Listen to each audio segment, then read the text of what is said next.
Good afternoon. My name's Gavin Morden, and welcome to What the Future, the latest in the series of podcasts from Future Leaders Mentoring.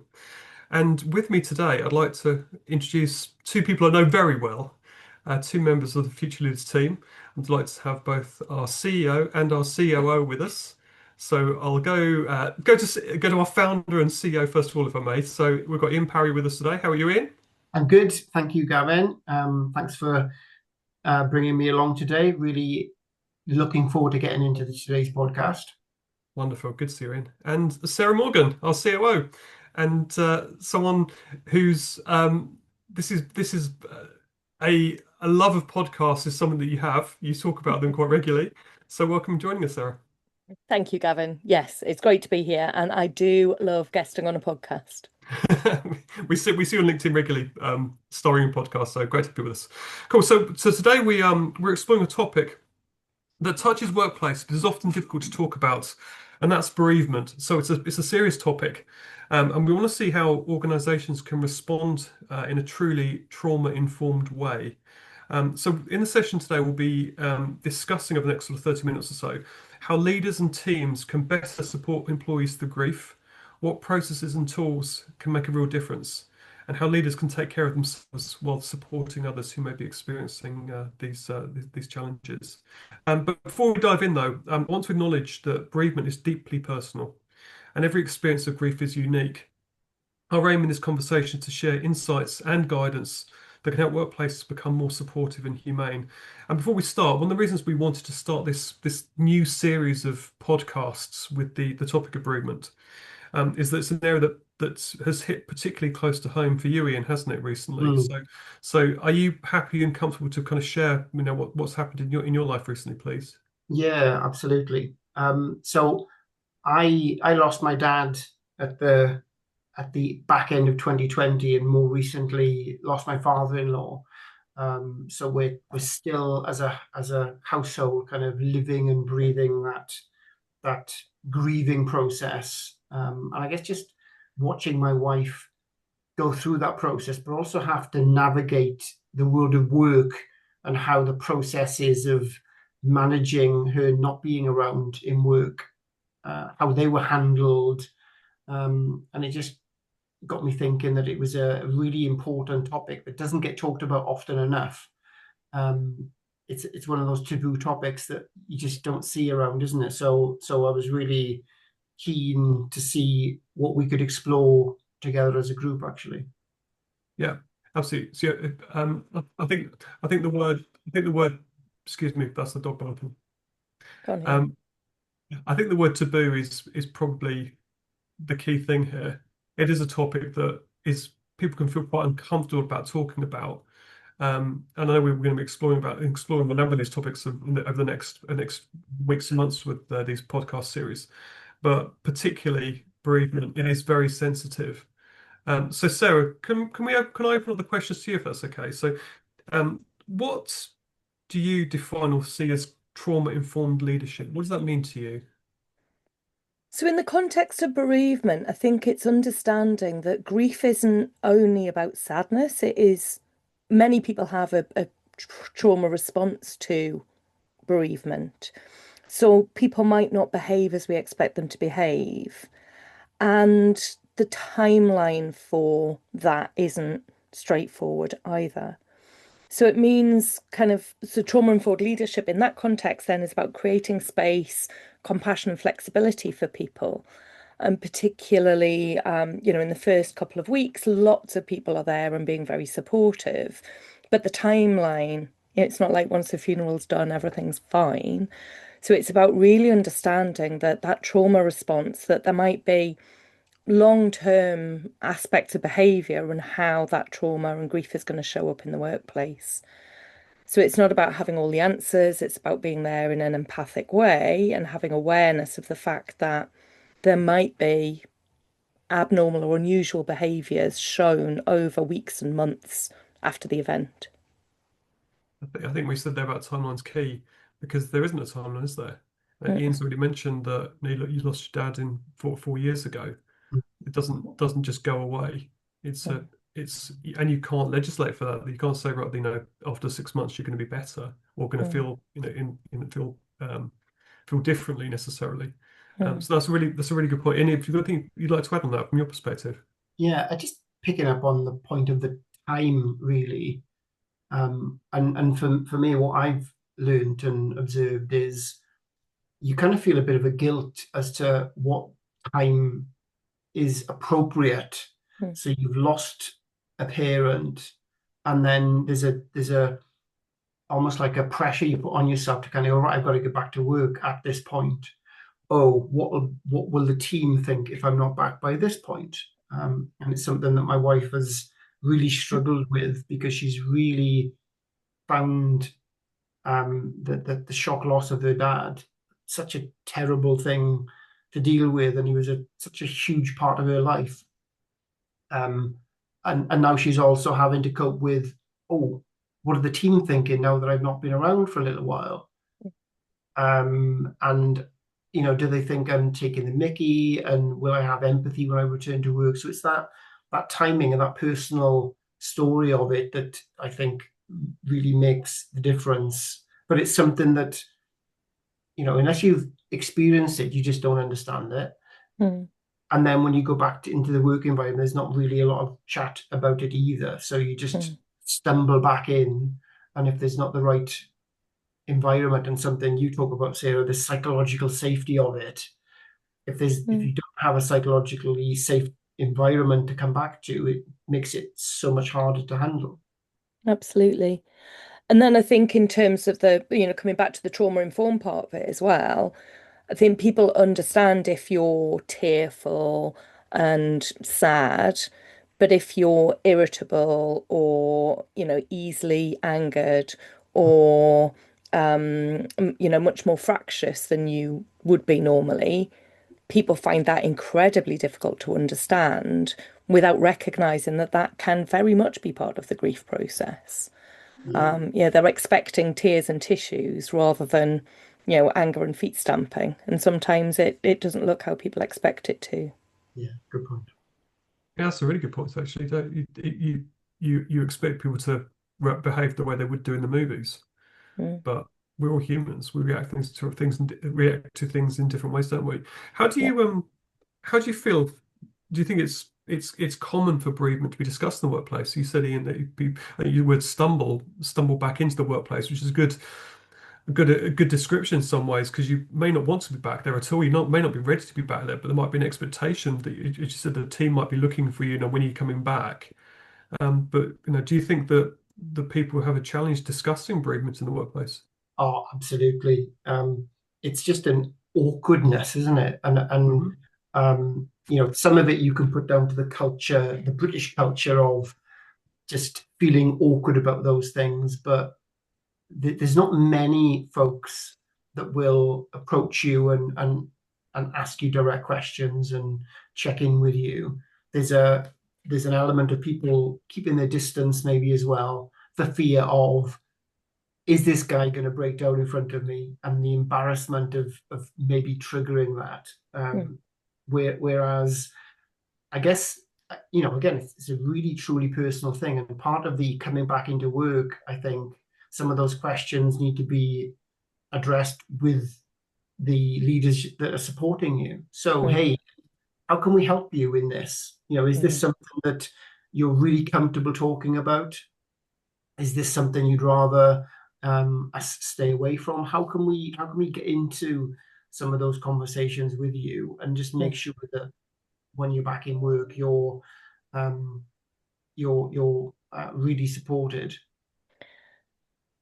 And I think, if I may, it can really depend on who has died as well.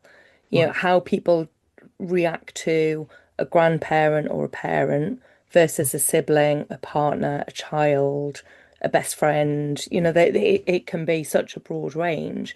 And when it's somebody who is younger or perceived to be before their time, it's almost like people are even less inclined to talk about it. They feel even more uncomfortable. You're right.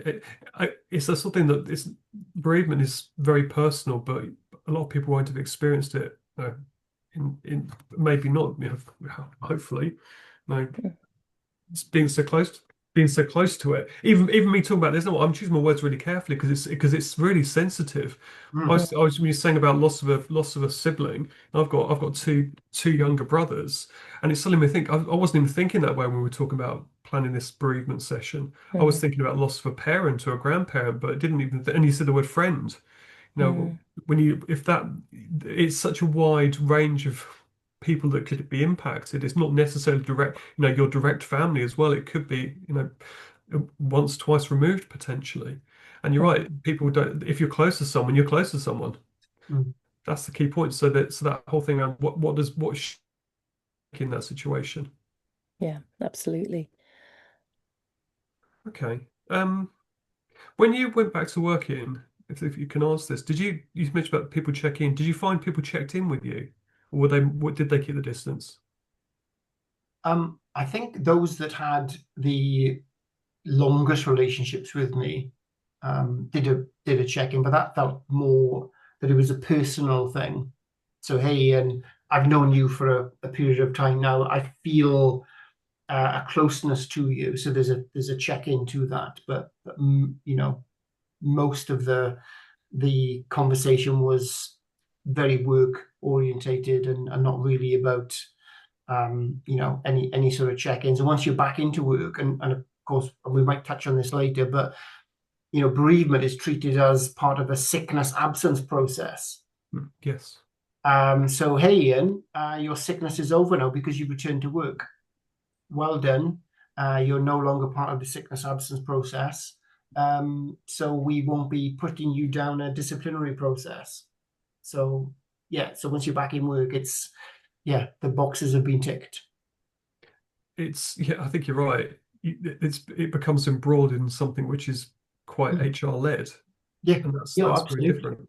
Yeah, Yeah. very different. And you think about the uncomfortableness of talking about it. If you're a leader, um, trying to support somebody that's not in work because of a bereavement, you're following a process and so worried about trying not to get something wrong and say the wrong thing.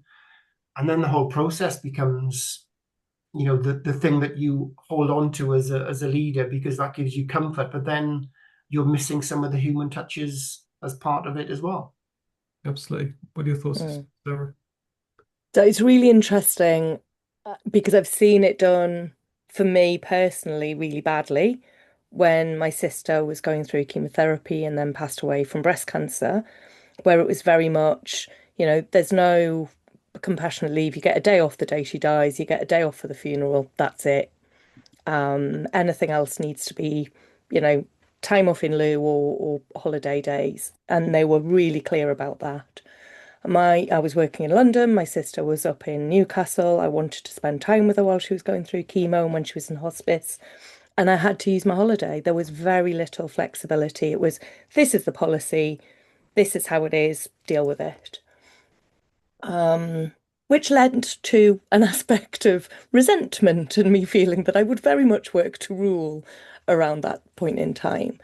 Versus on both occasions when my mum and then when my dad passed away, two different organisations who both dealt with it brilliantly, which Right. was take as much time as you want now. And if at some point a little bit further down the line you need to take a few more days, we'll have a conversation about how we can manage that. So when my mum passed, I didn't spend a huge amount of time straight away, because other family were around for my dad. And what I did was kind of deferred a week and took a week later to process it after all of the administrative tasks were managed. Whereas when my dad passed away, I also developed pneumonia and sepsis and ended up in hospital at the same time. So the business was very much like just go, look after yourself, come back when you're ready. And very much more, we trust your leader, your manager, to know you well enough to be as flexible as you need. Really human versus the first organization. So, and my feeling towards my manager and towards the organizations were very different in all three cases. What do you think was the driving factor between one organisation being so different to the other?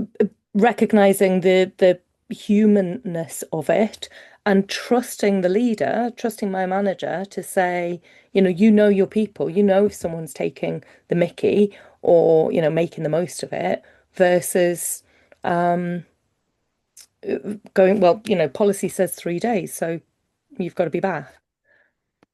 Yeah, bringing that humanity in is important. Humanity, so yeah, that makes complete sense. The you had a very difficult time by the sounds of it, given what we said about being sick at the same time as well. Lots to go through. Again, Mm. when you went back to work, Sarah, after your loss, how did people react to you? Not many. I guess very similar to Ian's experience that people who had a personal connection with me were there. And I think because the two situations happened at a very similar time, people felt really able to talk to me about my stay in hospital and my health. Mm. And they used that as a way to check in on me rather than asking me about my dad, asking me about the grief side.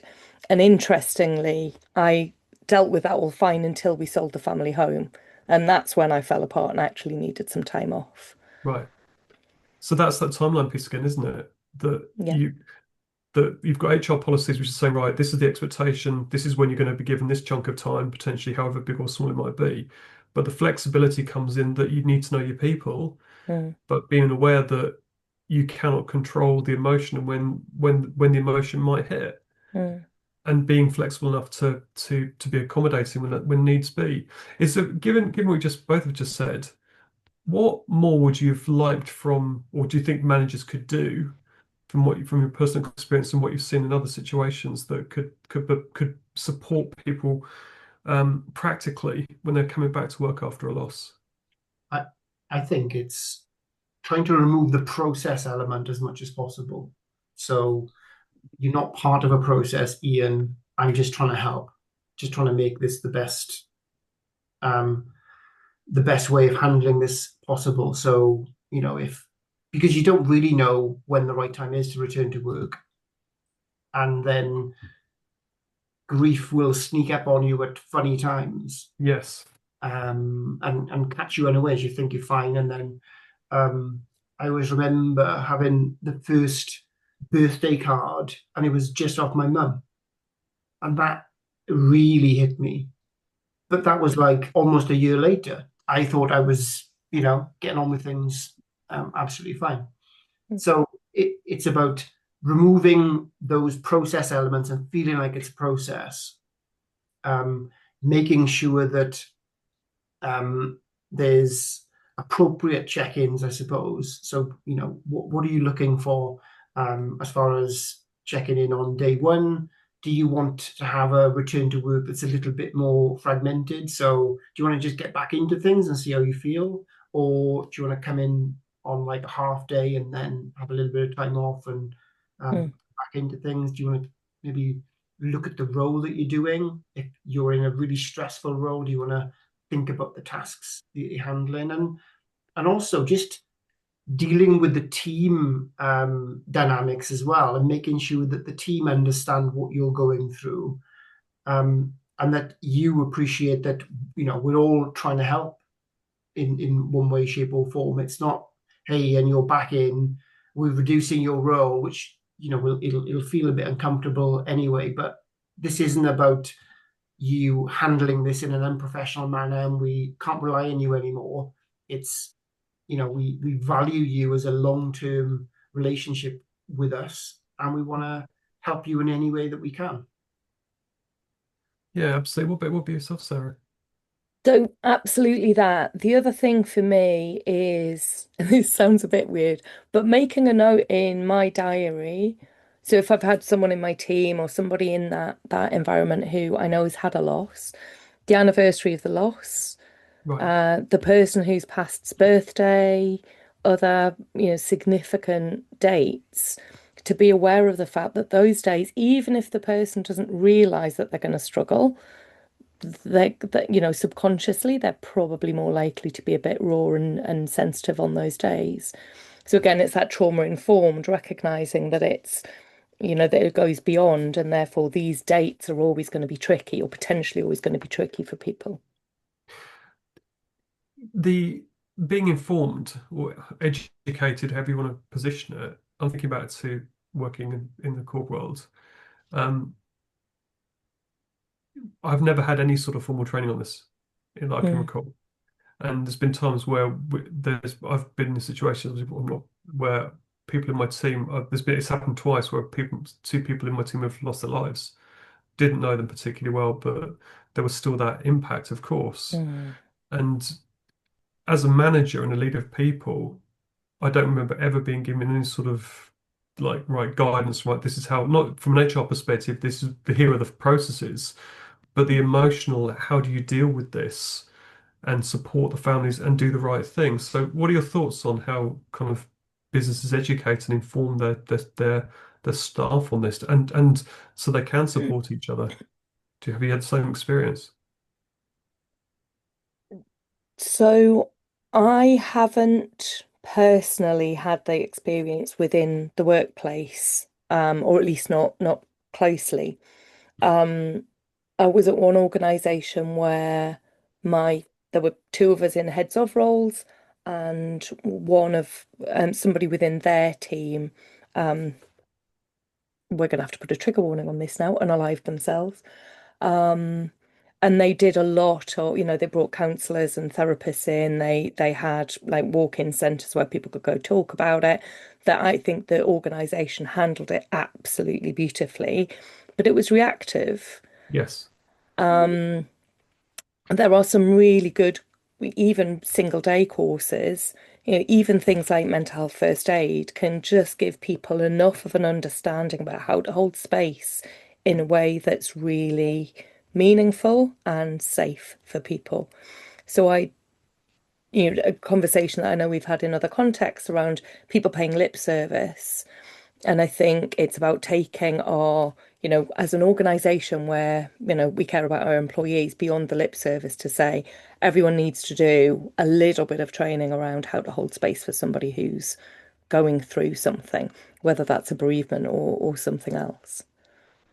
It's interesting because there's the piece around the mental health element of it, that a loss, significant life event can have the impact on mental health. So again, I'm just thinking back to when I've done mental health first aid course in the past. I don't recall bereavement being called out specifically. I may just be misremembering, Mm, but that piece around how you start to ensure that you just hold the space for an individual, and do things the right way, because it's that I keep coming back to that word taboo.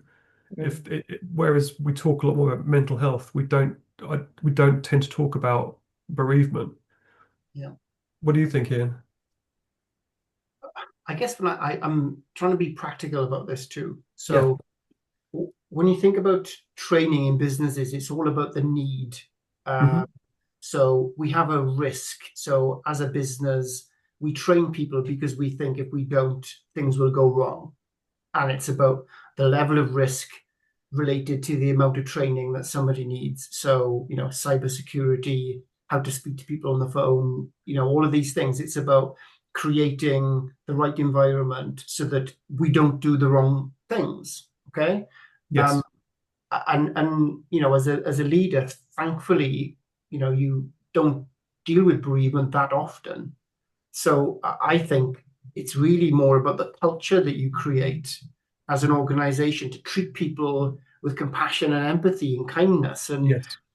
because any process you like doesn't really show any of that. Any training that you could do isn't necessarily going to bring that out. I think it's the leaders and us as leaders, how we create the right environment to sort of allow people to do that. And regardless of any training that you've done, then if you're dealing with somebody that's been through a bereavement, if you're in that right culture where you're empowered to make some decisions outside of policy process, etc., and you're a compassionate person, and because the culture's correct, then you're going to get it right because you're that way inclined, and the culture is supportive of that. Mm. So I think we can. It's not that I'm not advocating for the right training, but it's like you could have a training on the first year of joining a business and then never experience it Very and true. lose the detail. But for me, it's that overall how to treat people like humans and with compassion that will, change things for every sort of conversation you could find yourself in. Yeah, it's a Yeah. good point. It plays back to what you were saying before, Sarah, about the culture of the two organisations you're working in. Yeah. Mm. One of them was very supportive and empowering. The other one was right. It felt very much. It seems to me, listening to what you said, it felt very much HR driven, policy driven. This is what you're allowed. Yeah. Move on, move onwards. Yeah. And to build on Ian's point, that training about how to hold space, treat people with kindness and compassion, whether it's a bereavement, whether it's an accident, Hmm. an illness, whatever it might be that's going on in their lives that is going to spill out into work in some way, that's trauma-informed leadership, being aware of it and how to support them through that, whatever the it is. So you've mentioned about some examples that have worked well, and some examples of maybe where it's worked badly. Is there anything that really stood out for you above all else when you were going through it? That was the one thing you took away from that, thinking, "Oh, I'm gonna use that as a lesson learned for the future."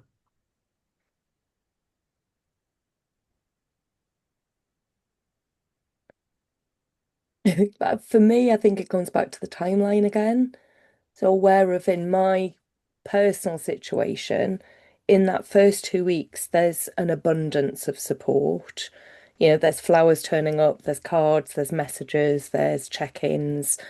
And then within 2 days of the funeral, it's tumbleweed. So for me, checking in with someone at week 3, week 4, week 5, rather than day 2, day 3, day 4, because actually in that beginning, firstly, if it's a shock, they're shocked and numb, but actually it's longer term that they need to know that that support is continuing. So making sure that you are checking in with them in the longer run, like I say, certainly anniversaries and key dates, but thinking about that long-term check-in. Because I don't know if your experience is the same, Ian, but support kind of falls off a cliff after the funeral to a certain extent. Mm. There's an expectation that life returns to normal and you're over it now, right? Yeah. Whether it's said or not said. Um, the best advice I ever had, I didn't quite understand properly when it was first told to me.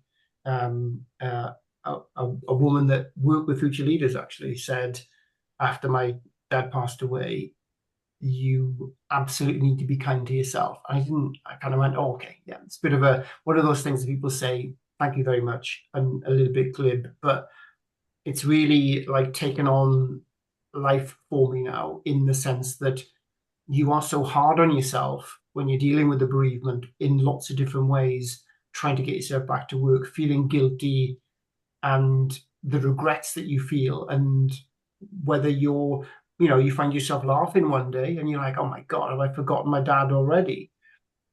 And again, there's so many opportunities where you can choose to be kind to yourself or you can choose to be guilty. And all of those, if you choose to be kind to yourself, your life will sort of, I wouldn't say get better, but you'll learn to live with the loss better than if you're just compounding guilt on top of yourself. So that's definitely the best advice I've ever had. That's really really important to hear, actually. That it's a phrase that can be used as a bit of a throwaway phrase, but Hmm. it's very, very meaningful, Yeah, yeah, and yeah, it gives you license to do what you need to do. yeah. And I realize it wasn't a throwaway comment in time. It was definitely meant with that kind of depth, but Yeah, felt that way at the yeah, time. that's good. It's good to hear. So, with that in mind, then, when if you're a leader of someone who's experienced bereavement, how do you look after yourself so that you can look after them or look out for them, should I say? What are your thoughts there? Do you want to Me go or first? so. I'm sorry, I should call out one of your names, Sarah or Ian. Um, so I think a big part of it is self-awareness. And, if you've experienced loss yourself, recognizing that aspects of it might be triggering for you and having trauma awareness for yourself. If they respond differently or if they're managing it in a different way, it can feel quite jarring. So, that self-awareness is key. And recognizing what you need to ask from the rest of the team to balance what's needed so that you can take the pressure off and be really compassionate to the person who needs that space. Particularly if you're in an organization that doesn't have as much psychological safety and isn't going to be able to take the pressure off the team as a whole, for any period of time. Really thinking about it on a human level rather than, what does policy say? How do we get back to normal?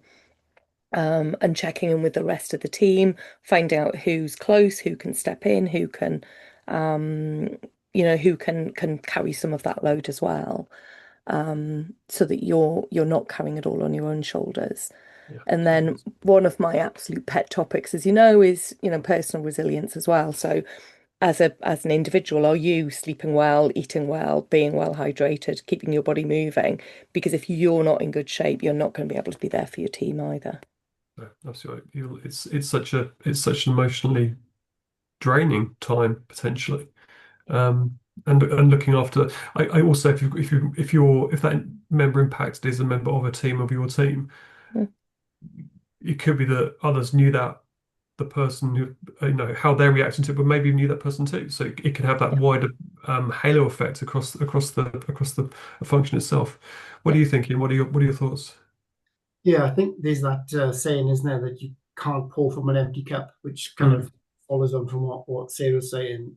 And to me, it's kind of like just making sure that you're not using it in any way to deal with your own grief. You're separating your own grief from any support that you're looking to offer. And by that, I mean making sure there's some really clear boundaries between kind of personal and work environments so that you just don't overstep that and create, uh, unconsciously the wrong environment for that person and for yourself, actually. Um, so for me, it's very much looking after yourself first, making sure you're in a good place, particularly if you've dealt with grief yourself, and then being being able to turn up and support that person, but being able to step back because for me the best, I'm always better when I'm removed emotionally from the situation and I can see multiple angles and I can support the person better than whereas if I'm in it, I can't see the wood for the trees. mm. yeah. In your experience, both of you, are there any useful resources or networks that you found worthwhile reaching out to during the challenge, the challenging periods of your loss? Anything that you'd recommend? Nothing for me personally. So it what I didn't feel, I'm not one to sort of reach out and get support. I kind of use my family and friends, whereas my wife has used those sorts of services before and has had success. So she's currently talking to Cruise Bereavement Support, and there are individual sessions as well as working groups, and it seems to be one of the times where like the grief really does come out. But like everything, there's waiting lists, and lots of under-resourced opportunities, and even trying to access similar services through the NHS. And the feedback is, well, if you're seeing cruise bereavement, then you might not get on this waiting list over here because you're seeing these guys. And it just seems all very muddled and unfair when somebody's going through something. They need as much support as possible rather than being almost like invalidated because you've got one thing. Well, that's it. You're fine now. Mm. Yeah, Thank you. absolutely. Um, So one thing that I found really helpful, there's a quite a small book called The Grief Handbook. And I wish that I'd thought to check who the authors are, but we can put it in the notes on the podcast, can't we? And that steps you through a process of journaling. As you know, I'm a fan of journaling anyway, and kind of writing down a timeline and thinking about the great things, but also some of the challenges that you had in that relationship and processing that. And I think, again, without taking us off down another rabbit hole, it's we have complex relationships with lots of people in our lives, and therefore, when somebody's gone, there's unresolved things to be worked through. And I found working through that book and writing it all out incredibly helpful. But having somebody to hold that space if you're not able to do it alone is probably really important, because it was quite poignant at times. Poignant probably isn't quite the right word, but you know what I mean. So, there are so many resources out there, but giving people the space to feel a whole range of emotions about it, not only sadness. I think it's really good advice. I'm a big fan of journaling as well. And just getting it down to a page and out of your head is never a bad thing. So the grief handbook, wasn't it? You said, and we'll put the details off the back of the podcast. Cool. Yep. So I want to come to the kind of the final closing question, if I may. And I'll go to Sarah, you first, then before I come to Ian. What would be your key advice for organisations wanting to end trauma-informed bereavement? Sorry, into embed trauma, not ending, embed trauma informed bereavement support into their culture? So number one, keep your policies really open, flexible, compassionate. Give your leadership team and people managers the autonomy and flexibility to do what's right for their people. Make sure that everyone has some level of mental health first aid type training, which means that, and that's done repeatedly, so that they're able to, hold space and look after people, whatever it is, whether that's bereavement or not. Doing something that's bereavement specific, to Ian's point earlier, it might never be needed, but something Yeah, that's more general, compassion led, trauma informed is really really important. brilliant. Thank you. And Ian, what are your thoughts? Yeah, one a bit more wide ranging, I suppose, which is about just building a business based on kindness and compassion, so that everything you do, so whether it's for your customers or the people that work in the business, if you're starting off that way, then everything will kind of feed off that. And all the training, all the policies and processes will ensure that you just do the right thing for people. Um, and then secondly, then a bit more of a soapbox moment, which is, can we take bereavement out of sickness policies?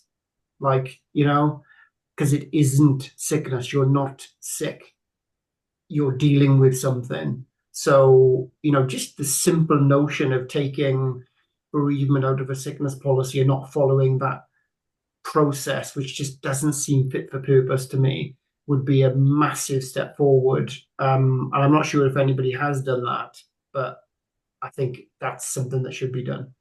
Brilliant. Thank you. Thank you both. Well, look, I'm going to close it there. Thank you so much, Ian and Sarah, for your time today and for sharing your insights and the practical advice and also your personal experiences. I think that's really important to hear it firsthand, how it can affect you as an individual. I think it's been a really thoughtful discussion and has provided some real food for thought around how the person experiencing bereavement may react, but also those around them might react and need to react in the right way. I think the key words that came out for me were very much around kindness. Be kind to yourself, as you said, Ian. That was a really key phrase here. Having the empathy, having that communication, but having a culture which has a compassionate element to it, or a compassionate foundation to it, should I say, which can make all the difference. So, to all our people listening, all our listeners, remember, supporting others starts with awareness, but also means looking after yourself. As Sarah rightly said, it's you you have to look after their own well-being in order to support others. So thank you for joining us today on What the Future, the podcast on future leaders. We hope this conversation has given you some food for thoughts and how it could improve the way you and your organizations also operate. So we'll be sharing more on this series very shortly. This podcast will be available through your usual channels, I'd imagine. My friends here will tell me more about it later, I'm sure. But it's been great to have you with us today, and we look forward to seeing you soon. Many thanks. Thank you. You.